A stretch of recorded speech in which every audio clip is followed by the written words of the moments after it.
Hi, I'm Kristen with an E, and this is Talk with Kristen with an E, a place to slow down, be honest without having all the answers, and feel a little less alone together. Let's talk it out. Everybody, welcome back. Hi, Alexis. How excited are you to be here almost in real life? I'm very excited. It's been a while since we've done this. So, today we wanted to talk about books. And last year, one of the first episodes in season 1, we had one that was called something about escaping life and finding joy in books. We were really excited about it. And I wanted to do a follow up because in that episode, we talked about our reading goals and books we wanted to read. And so I want to see, like, kind of how did we do for 2025 and what are we looking forward to in 2026? Alexis, do you remember what you said your goals were last year when we recorded? Yeah, I do. So I was going to read through the Bible, Mhm. and then I was going to read some epic fantasies and kind of go from there. So yeah, Good. So what I and I did have, it. because I have listed Yeah. Alexis's primary goals: read 75 books in 2025, read the entire Bible using the Bible recap, and finish Priority of the Orange Tree, your epic fantasy, to continue and complete the series. But you also had some additional goals that you wanted to expand your reading. You're going to try to read more new to you authors like Cindy Steele, Danielle Steele, and you wanted to read more Kristen Hanna. Yes. Yes. Good. And I did all that. I did everything. The only thing I didn't do is continue the series of the epic fantasy, and we Oh, can get into that more, but that's purely because, yeah, we can get into that more. I did it. I did change my goal to 140 books because there's gosh, that's double. 60. Well, okay, but I took the Bible and to keep track, I was putting each book in, and I think there's 66 books in the Bible. Okay. Altogether, I ended up with 146 books. Keep in mind, some of the Bible books are only 2 or 3 chapters. Doesn't seem there's a lot of deep information. So if you're studying it while you're reading it, still a lot. So that's kind of what I did. And either way, I hit the 80. It was just a better way for me to keep track. Okay. And it's funny because when I saw you released your total on Instagram, I was like, oh my gosh, she had so much. And I did wonder, I was like, I wonder if she's counting every Bible book as a separate book, which Yeah. legit, that's totally fine. When I came back through, my Bible is this thick. It's a study Bible. If you've gone through that, this is a lot. Yeah. And it wasn't just like reading it. Like I spent time studying it because, the Bible's not just like this easy romance that you can just quickly read through. Like there's some stuff in there. So it was good. I am not reading through the Bible again this year. Okay. And I don't mean that in a bad way, but I really want to take more time and study. So let's see. For my reading goals, I said I was going to read 50 books in 2025. I was aiming for 4 per month with some higher reading months mixed in. And books I was most excited about were Atmosphere by Taylor Jenkins Reid, Sounds Like Yeah. Love by Ashley Poston, and It's a Love Story by Annabelle Monaghan. And yes, those were all new releases coming out in 2025 that I remember being very excited about and still excited about now. Spoiler alert. I may or may not have reached my 50 book goal. There's a little bit of debate on that between Storygraph, Bookmori, and Goodreads. Goodreads said I'd read 52 books. Storygraph said 49, and Bookmori had 51 or 52. So nobody could agree on how many books I read. I swear I update each of them every single time. I'm not sure exactly how many I read. So I either met my goal or I didn't. When I did, Bookmori had like a little chart of all the books I read, and when I counted them, it was 52. So I'm saying it was 52, even though I don't know for sure. Let's just say I know double. Goodreads is weird. Like they had me as one more, but if you've read a book and then you do it again, Goodreads does weird stuff. Yeah. I don't love Goodreads, but there's No. years of stuff on there. Well, and that's the thing too. And Goodreads, you've got to be careful because if you've shelved something on your Goodreads, but then you read it on your Kindle and you mark it read in Goodreads, it will sometimes count it twice because it's counting that you read it on your Kindle and it's counting that you marked it as read on Goodreads. So I had cleaned up most of those. Maybe there's another one that snuck through or something. But yes, before we go more into books, can we talk about book trackers for a minute? Which ones do you like? Which ones do you don't like? How do you use book trackers? Because I have similar feelings on Goodreads, and I feel like this would be a good discussion point. So Goodreads was good when it first came out. Yes. Unless, like, did Amazon own it when Goodreads came out? I don't know if they owned it when it came out or if they bought it after. Okay. I'll Google So it. either way, it was a good theory, but there are so many more options now that I think are better. So I use Storygraph. Okay. But the one that I love the most, and it's newer, is Fable. I just love it. I haven't. It doesn't track audio versus Kindle versus an actual physical book, which is why I still keep Storygraph, but I don't. I want to kind of ditch Storygraph because I have Goodreads and Storygraph and Bookmori. And for similar reasons, like you said, I've been using Goodreads forever. I think I started using it in 2010. So I can go back and see books I was reading in 2010. And I used it mm, very much from like 10, 11. And I think I dropped off because I was actually looking at it recently because it saved so much of my stuff because I can see my year in review for all these years. But then there's several years where there's none. And I don't think it wasn't that I wasn't reading any. I don't think I was reading as much, but I definitely wasn't tracking it. I feel like Goodreads is the basic one and it's kind of the easiest one to use. And that's still where I've got a lot of, I don't know if social is the right thing, but I've got so many connections on there. I see what my friends are reading and I comment on things. So I still use it that way. But I love Storygraph the most because I love all the charts and graphs it gets. I love to see the different moods that I had while I was reading. I like seeing the different genres. I like them breaking them down. I like the little line graph of showing how many books and pages I'm reading. I guess I'm a nerd with all that, that I love all the visualizations from it. I will say that's superior. Yes. Comparatively, their graphs and stuff are actually really fun to look back. But I think maybe I like the more social aspect of Fable and I can see what people are reading, but I don't have very many friends on there. No, and I like Bookmore, and I started using Bookmore a couple years ago, and I find that its interface is really easy. Like, on Storygraph or Goodreads, you have to click on editions and pick whether it's the ebook or the physical book or the audiobook, whereas in Bookmore, it's just a drop down because it's like, how are you going to read it? Ebook, paperback, audio, and you could just pick it right there. And it's so much more user friendly. And they do a monthly calendar and they show your book that you finished and the rating of it on a calendar, which I love. And then at the end of the year, it showed all of the books, like the book covers and the stars. Goodreads, when they give you your image at the end, they'll put some of the ratings by like your 5 stars, but otherwise it's just a list of books. I feel like I need all three of them for different reasons. It's funny, like whenever I add a book that I'm reading or I finish a book, I have to go to like, let me go to this app and update it. Let me go to this app Oh. and update it. I guess I just need somebody, app developers out there, if you're listening. I need the functionality of Goodreads. I need the ease of Bookmore. I need the reports of Storygraph. If you can put all of those things in, that would be the best book tracker for me. It's interesting to hear about Bookmark because Fable has that with the calendar, but they Mhm. don't have the ratings. And I Oh, love like adding the ratings to it. Okay. So right. no, I can't Yes. download. I have to delete an app to get decisions.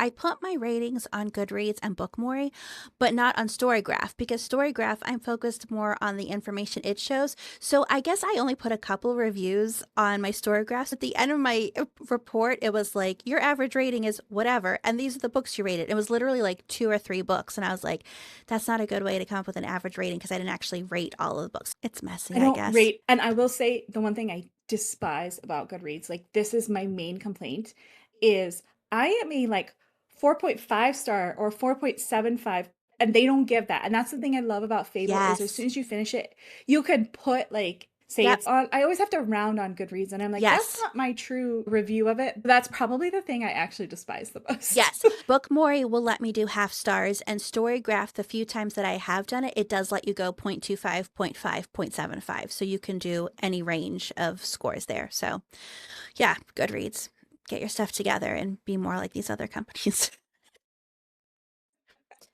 All right, so those were our goals, and you said you met yours. I said I met mine. All right, so let's talk about the books. What were some of the ones that you talked about that you wanted to read in 2025? Or even if they weren't ones that you talked about, what were some of the best books you read in 2025?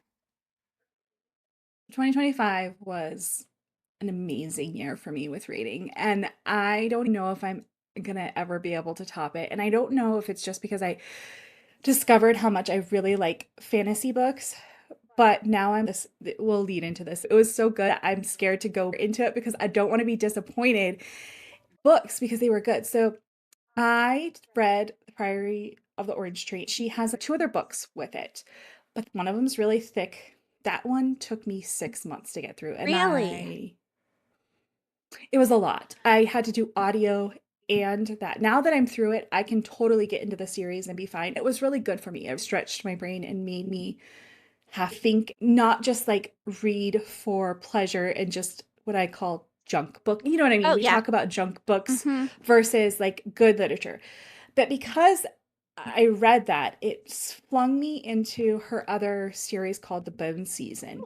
And so that's why I didn't read the rest of that series. I do want to read it this year. I don't know, it's not a goal of mine, but I do want to read the rest of that series. So The Bone Season, Kristen Hanna's Four Winds, and then the One Dark Duology top books. I couldn't honestly pick a favorite because I loved them all for different reasons. The Bone, I think about them all the time. The Four Winds by Kristen Hanna. Think about that book all the time, all the time. And you and I read that together, like, and it was so good. I love that. And I want to throw this in. We read Atmosphere together, and I do love that book. It was such a good book. It's so well written, and the story just is so gripping. So I just read so many good books, and reading through the Bible was so good this year.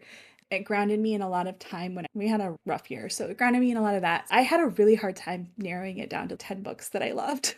The Bone Season, though, it's got a little bit of aliens. They're not really aliens, but they kind of are aliens, dystopian and fantasy, and like a very slow burn romance. So it can't be considered romantasy, but yeah, I don't know. That sounds like a very It good was good. list. Before we started recording, I'm like, well, let me go through because I know there's a few books that I read that I really, really loved that I still remember, still think about throughout the year. I was like, let me go see like the ones that I rated 5 stars on Goodreads. The ones I loved the most this year, and I didn't write down the authors, but All the Ways We Said Goodbye, Hidden Potential by Adam Grant. That one was amazing. The Great Alone. We're going to deep dive into this one a little bit, Alexis, if you're up for it, because The Great Oh Alone yeah, I'm good for that. was so good. Like, and it's funny, I have them right here because they were so monumental, right? The Four Winds, which you already mentioned, which I did a reread of this year. This is still one of my favorite books of all time. I will probably read it again. And I don't normally read books again, but reading it the second Neither do I. time It's was one of so those. good. And then The Great Alone. Oh my gosh. This book, we will talk about it more. The other books I I love feel though like we too. need a Kristen. We We need a do. Kristen. We do. You're right. We do. Let's mark that one down because, yes, I have so many thoughts and we could talk about all of her books at once and how they're ranked. Yes, we will do that.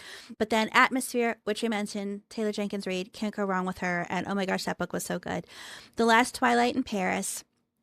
First Lie Wins. This was the first book I'd read from Ashley Elston, and she has another book coming out. It's either out already or it's coming out later this month because I'm going to go see her, yay, and get a copy of Yay. it. That book was so good.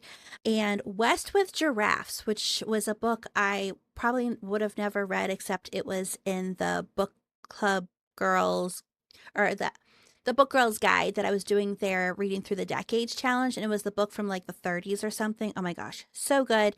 And then Perfect is Boring. We mentioned that one because it's the one we read for our book club podcast last year, but I really enjoyed that one as a nonfiction too. Now, Yeah, we could delve into that. Was on my list, and that book changed me a lot this past year. So yeah, yeah, well, do you want to talk about that part now then? we can. We Okay. can. I set boundaries, and it caused a lot of issues. But honestly, it was the best thing for everything in my family. I had to exit my introverted comfort zone, and we joined a small group at church, which has been so good. I've been doing stuff with the ladies, like we did a Christmas party, and now we're doing a book club together. So, an in-person book club. So, yeah, honestly, it really, at the time, I was like, oh, Kristen, not one of these I books. I mean, believe you were remember we, saying, like, I don't actually read nonfiction or like self help books. Like, this is not something I'm going to enjoy. And I'm like, okay, well, thanks for being a part of this. You're going to read it anyway. I was like, I'm going to do it and it'll be fun. Yeah. And I loved our time together. Like, I Yeah. really did. And it was so good. But then at the end of the year, I had to reflect back and I'm like, wow, I think that book outside of the Bible might have changed my entire year more than anything else. So, yeah.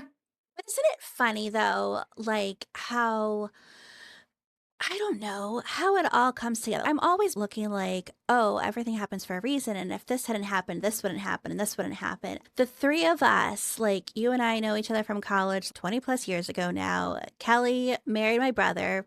God love her. And for you both to be so willing to read this random book that I'm like, hey, you guys want to read a book and talk about it on my podcast? So many crazy things came together for that to happen. And the meaning that it had on your life when you need it, the timing of it was such a God thing. And I'm so excited that you've come out of your shell. That's huge. Yeah, it's true. Honestly, I chose to change a lot of things that needed changed. And I'm not so introverted anymore. I might actually even dance one day. We know that's a big thing, you know. I love that. So excited. All right, so those are the books that we loved. Let's talk briefly about any books you really didn't love, any books you had to DNF, or any books that you were excited about that you had high expectations for that maybe didn't live up to that. There was a book that's been on the bestseller list for months. It took 36 months for me to be able to read it. Oh my 36 months, gosh. okay? So I expected this, like, I don't want to start this reader. It's like the colors of something. I can't even remember what it was. I think it's by, I don't even want to say who. It's written so beautifully, but there's just so much trauma. I had to put it down. I rarely put books down, but I was like, I can't do this. It's just too much trauma. Maybe it was my frame of mind. I don't know, but I put it down. 36-month wait, and I put it down. Wow. That is a huge lie. Yeah, it was not terrible. I think people either love it or hate it. And I've seen people read it and say the same thing that I did and then decide to come back to it. So, there's always that. It's All the Colors of the Dark by Chris Whitaker. I'm not familiar with that. I mean, it was recommended to me, so I put it on there. Yeah. And yeah, I'm glad I didn't buy it because it was on sale at one Right? point, and I'm so glad I didn't buy that. No. And then the other ones were probably okay. This is a whole nother topic in and of itself. There was a couple of romantic ones that I started and then I just put down because I'm just like, okay, these are so poorly written, or there's way too many smut scenes that I can't just like fast forward them and I'm not listening or reading. Yes, I thankfully had fewer of those this year, but I was more deliberate in the choices I made of what I was going to read. I feel like so many times, like you said, taking a recommendation, I would take recommendations from anybody. And then I started realizing that just because somebody loved a book doesn't mean I'm going to love a book. We all have our own preferences, what we like, what we don't like. So I was much more choosy of the suggestions I would take from people. So this month or this year, I focused more on reading what I wanted to read and not what other people thought I should read. So I still did my book club books, but they were for the most part very, very good. And then the ones that I was doing for the Decades Challenge, the Book Girls Guide, I was still able to pick which book from each decade I wanted to read. So I was still in control of that, reading what I wanted to read. And then of the other books I read, I'm still a mood reader, so it would depend on my mood or what I felt like reading. I was making those choices. So in general this year, I liked most of what I read.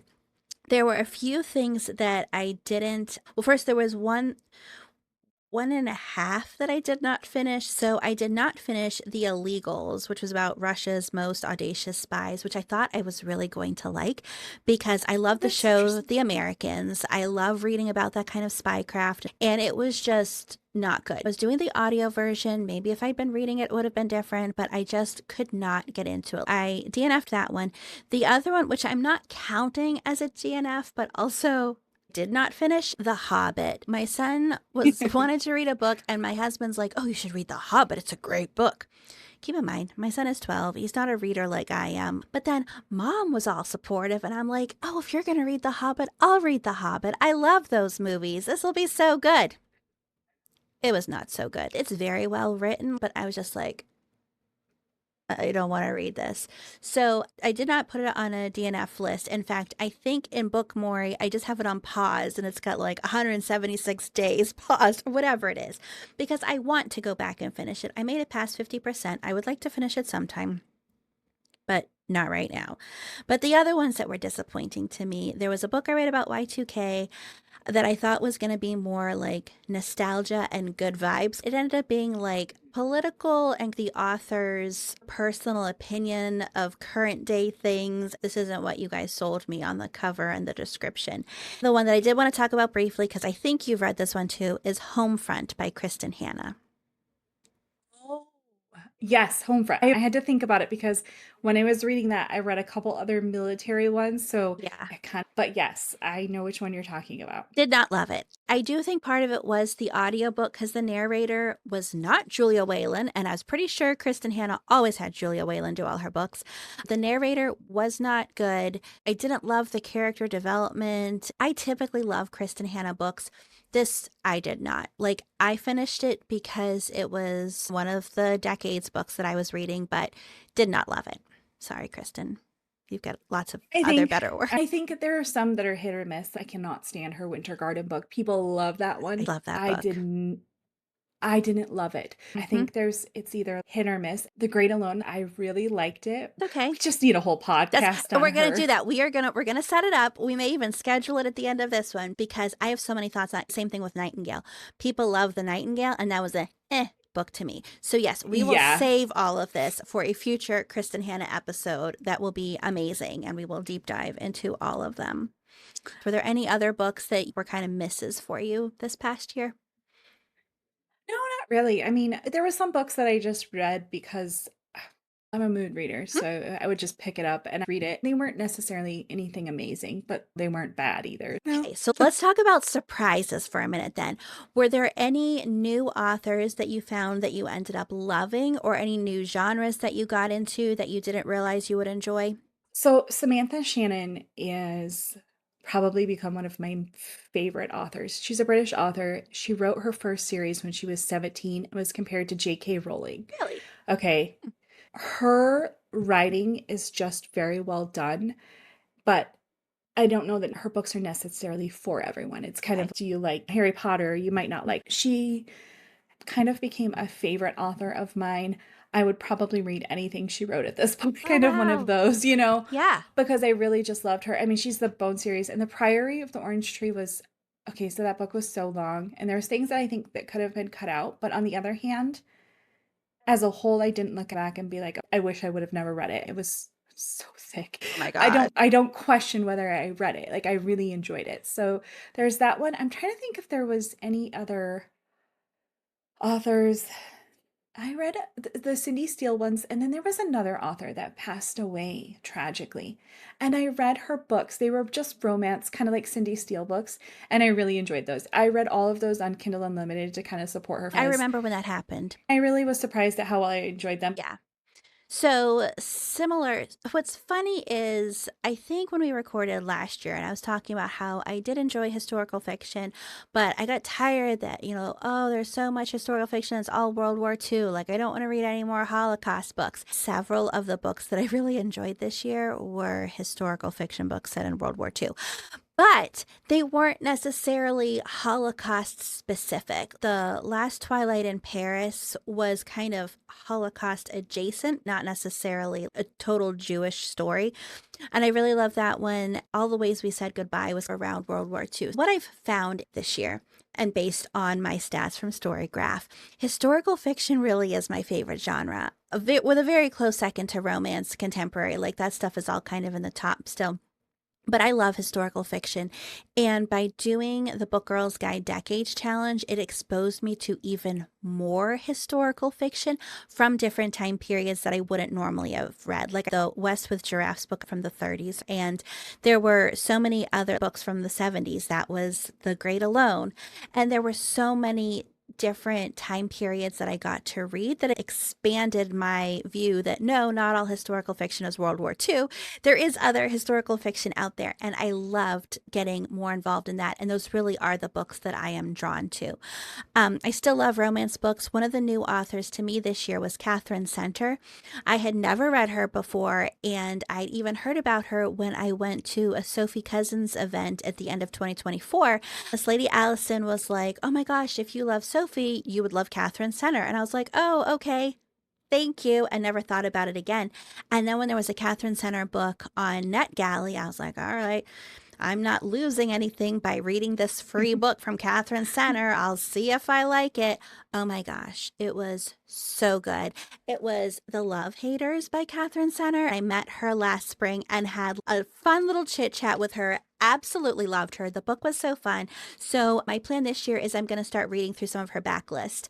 I already got The Rom-Commers and The Bodyguard. I think I'm going to read at least one, if not both of those, and just kind of get more into Catherine Center because it's romance, but it's like there's heartfelt meaning to it too. It's not just cheap rom-com stuff, if that makes sense. Yeah, no, it makes That's one of the total ones that sense. I got into. And like I said, Ashley Alston, I read First Lie Wins of hers last year. So good. Anatomy of an Alibi is the book she has coming out this year, and I plan on reading that one as well. She's more thriller too, so like thriller, mystery kind of stuff. I still dabble in all the genres, even though I lean more towards historical and romance.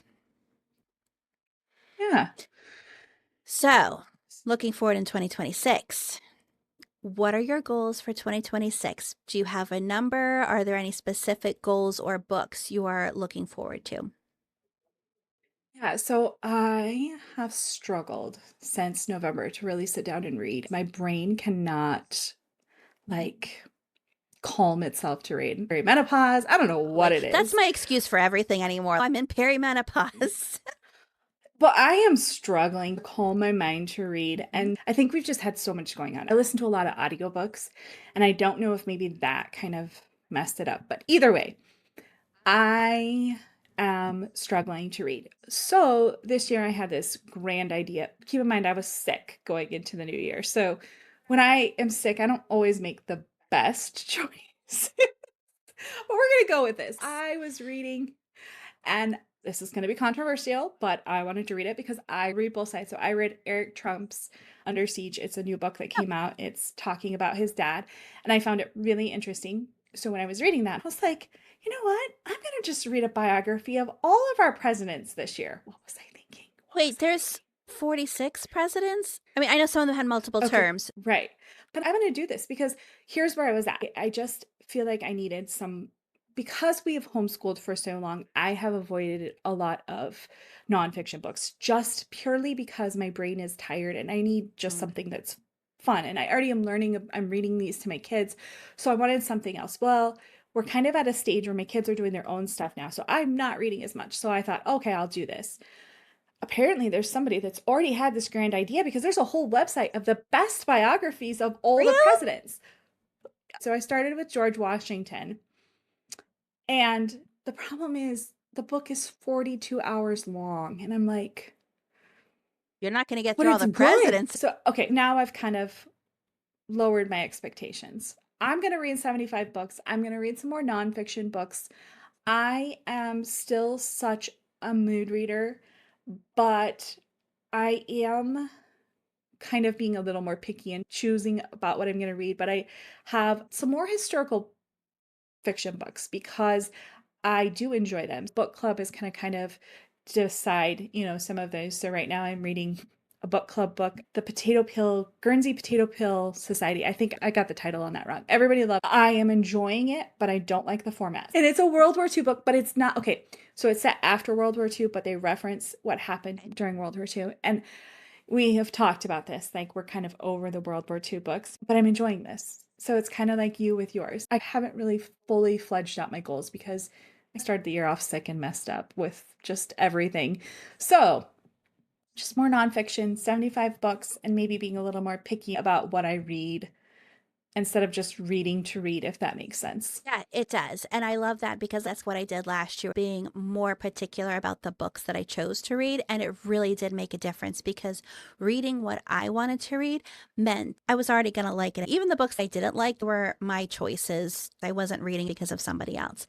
I actually lowered my goal this year 50, while I thought it was going to be doable. I did get it, depending on which tracker you ask.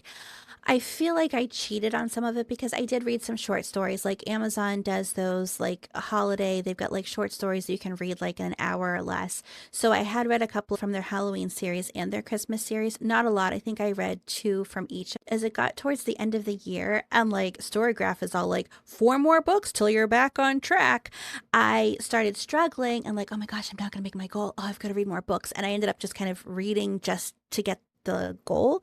And that's not a really great thing to do. And my friend Laura pointed out when I was kind of complaining about The Hobbit to her, I'm like, oh my gosh, it's just so long. Like, it's taking me so long to get through it. And she's like, your problem isn't the book. Your problem is because you focus so much on your number and it's taking you longer and you're getting behind because this book is taking longer for you. And then my husband told me the same It's thing. true. He's like, maybe you need to focus on just reading good books instead of trying to meet your number. And I'm like, okay. So having said all that, I've gone back to something that I used to do. I think starting in 2020, I was like, I'm going to read 20 books because it's the year 20. So I went back to that and I did it for 22 and 23 also. Usually going over, but that's fine. I am going to read 26 books in 26. And I will probably still beat that because I typically read 3 to 4 books every month. I usually have at least 2 audiobooks because I listen a lot on my commute to work. And then if I even read 1 book, I'm already at 3. So I'm confident I'll meet this goal. I didn't want to stress myself out by trying to have to meet a number because the books that I really didn't enjoy the most last year are ones that I just kind of added to make my number. I'm going to read 26 books. I'm already 2.5 in, and as we're recording, this is still early January, so I'm on track. This year I am doing, so last year I did the Book Girls Guide Decades Challenge, which every month you read a book from a different decade. The year before I did the Book Girls Guide, in case you missed it, I'll link it in the description. So this year from the Book Girls Guide, I am doing the Book Girls Bingo. There's a bunch of different categories on it, and then each month they put a surprise prompt up. So January's surprise prompt was reading a book that was made into a movie or TV show. I'm currently reading All Her Fault, which, oh my gosh, I'm like 70% in, and I'm still like, what is happening? Who did what? Is that the one that's on Peacock? Yes. Okay, so you told me about that. I bought it. It's on my next to read this Good. month because I have Peacock and I want to watch it. So Yes. we could read it. Yes, we're going to have We're to gonna have to discuss it. talk. Yes, because I need to talk about this book. But that's the January prompt. So what I'm going to do is read the books I want to read and figure out where they fit on my bingo board. Each month they're going to have a surprise prompt. And some of the other ones are about a woman in STEM, a book that explores the senses, a book from our animal lovers list, a book about books, a backlist title from one of your favorite authors. And they said you can either get bingo like the 5 in a row or you can fill up the board. So I'm really just going to kind of do it and fill in the boxes as I read a book that fits there. We'll see how my bingo board is at the end. And then I've got my book club books. We do our book club every other month. So I'll be reading 6 books from there also. I will easily trample over my 26 book goal, but I wanted to do something realistic to not burn me out. I found that last year, like fantasy books are just long. They really are. They're long books. They're typically over 500 pages. Some of them are 900.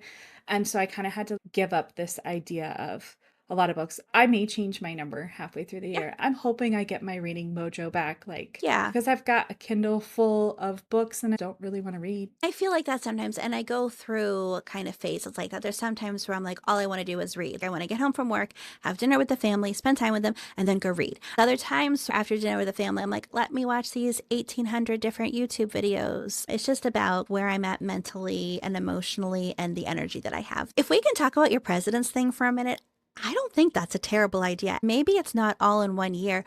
Maybe it's a multi-year goal. Like maybe your plan is to read a biography on every president before 2030. And it gives you 4 years, like a presidential term, and just kind of go through them. I actually kind of love that idea. I mean, I'm not going to do it, So but I love that for you.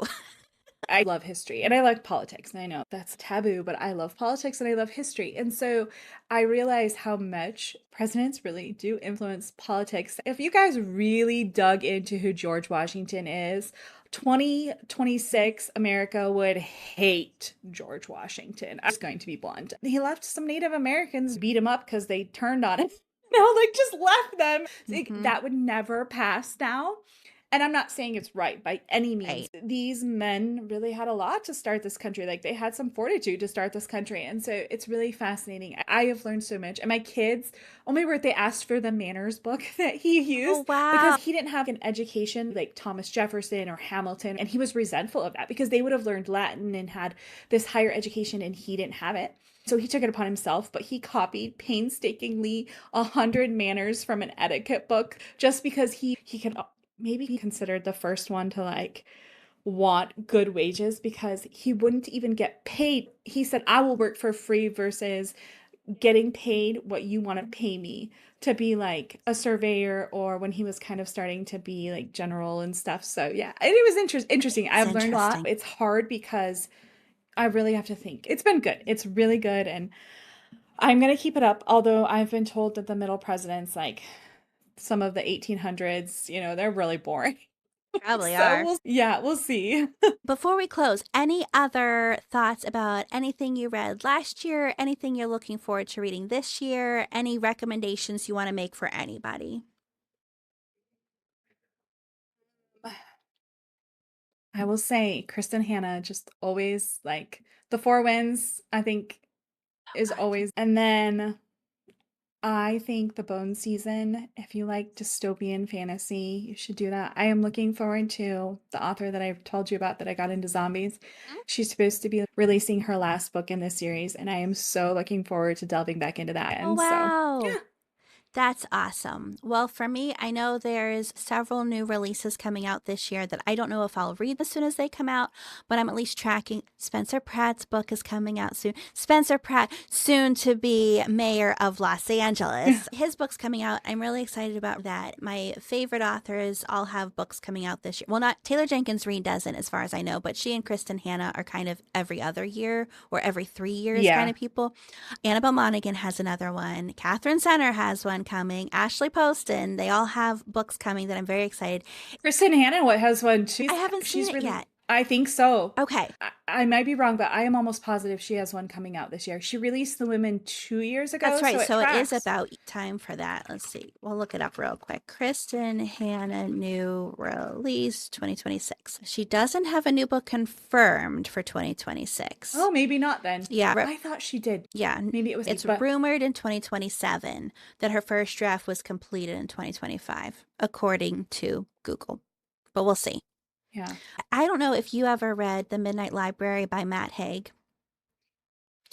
I started it, but I got one page in and then I Feel like forgot about it and people I returned it either, to the library. I think people really like it or really don't. I enjoyed it. So he has a second book coming out called The Midnight Train that I think is supposed to be a follow on from it. I don't know a lot about it, but I'm planning on reading it anyway. So that's another new release that I'm looking forward to.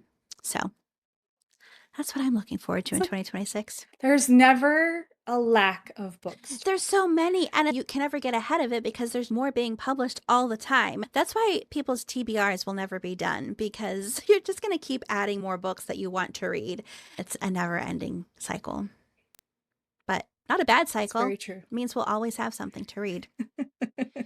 Hopefully. Yeah. I Yes. mean, I actually wanted to buy books this year. I did get a couple books, but I honestly cannot read a physical book anymore. I read physical books for my kids for school, Yes. but for personal reading, I just need my Kindle. Yeah. Go to the free little library. Yeah, The one's got. I read The Great Alone in hard copy because I wasn't able to get it through my library like when I needed it or whatever. The wait was too long. So I did read, and I thought it was going to be really hard because I've been so spoiled. My old lady eyes, and I can make the font bigger on my Kindle. It was an adjustment to go back to a physical book, but I got myself this little light that puts on it so I've got the light right on the pages so my husband can have the lights off. I still prefer ebooks, but I can read a real book if I had to. But yeah, I prefer ebooks and audio. Alexis, any final thoughts or closing bits of wisdom you'd like to leave with our listeners? Keep reading. That's all I'm going I to love say. that. Just keep reading. That's great advice. All right, everyone, keep reading and feel free to reach out and let us know what your favorite books are or what you are looking forward to reading in 2026, or if there's recommendations of books you think that Alexis and I should read. Until next time, we'll talk to you guys later. Bye. Bye.